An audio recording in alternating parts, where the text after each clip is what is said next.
Hey there, it's Miley with Cloud App. Today we have an article on how to use productivity apps productively, which may seem redundant or a silly thing to do a how-to on, but productivity tools can actually, kind of decrease productivity sometimes, depending on how you use the tools. You want to make sure that you're using them for them and not for you and not against you.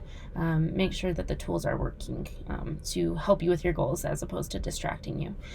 So there are a lot of productivity tools. It's such a broad term, but things like Slack, even G Suite, and of course Cloud App are all tools that are, at the end of the day, meant to make you more productive and to get more work done in less time. So if you're wondering if productivity tools are effective, there are mixed reviews on them. There are a lot of articles recently about Slack not being productive, but I personally find Slack to help my productivity, and it's all in how you use it. So basically the answer is sometimes they are effective, but they can always be effective. It's just how we use them. So use only what you need. You don't need to download every productivity app on the planet. That will be overwhelming and unproductive. So choose ones that will actually make a difference. For instance, Cloud App for me is a big one where if I didn't use this, I would have to resort to doing really long emails or in-person meetings, which is more of a waste of my time. So for me, it is very important to be using Cloud App. Same with Slack.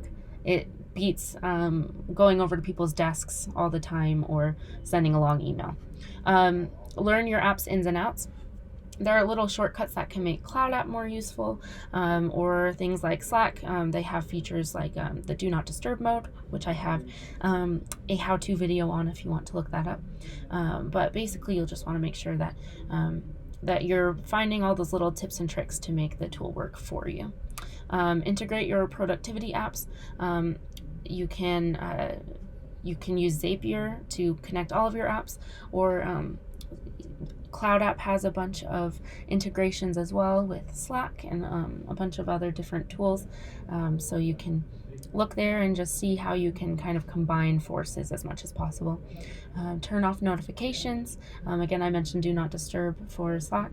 You can do the same with email, or close out your email for sections of the day.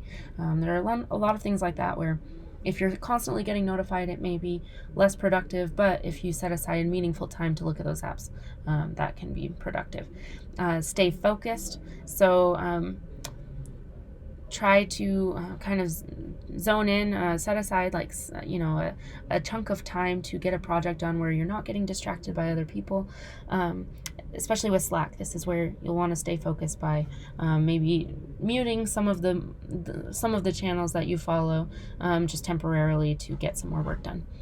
So then we'll go over some specific use cases of how to use productivity apps productively. And at the end, we're hoping that you can achieve peak productivity by using these tools. If your productivity tools are making you less productive, just take a look at how you're using them.